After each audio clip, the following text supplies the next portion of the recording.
জেলা পরিষদ, কর্পোরেশন, পৌরসভা, বিশ্ববিদ্যালয়, নানান উন্নয়ন অথরিটিতে সব নিয়োগ। বলে সবার আগে বাংলাদেশ।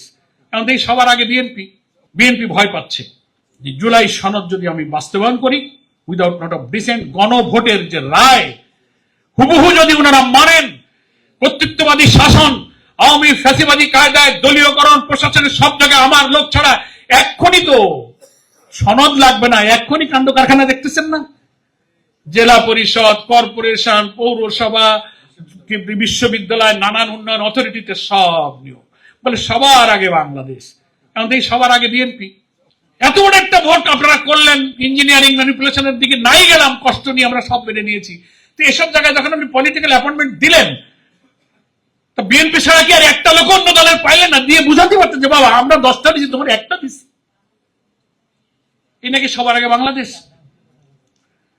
সব জায়গাতে হাট কমিটি, বাজার কমিটি, স্কিল কমিটি, বার কমিটি, এই সেই সব জায়গায় ওনারা আবার স্লোগানে আছে সবার আগে বাংলাদেশ। সেই জন্য জুলাই সনদ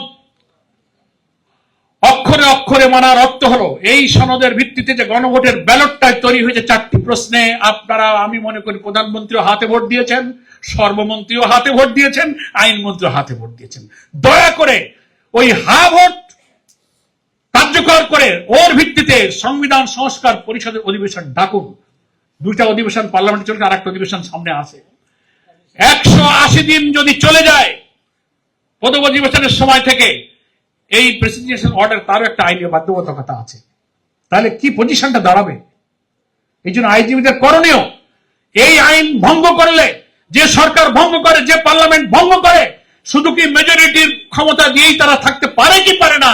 আমি মনে করি আইন আদালতে আপনার এই লড়াইটা, আমরা যেমন সংসদে লড়াই করছি, রাজপথে লড়াই করছি, আপনার আইনি অঙ্গনে আপনার লড়াইটা চালিয়ে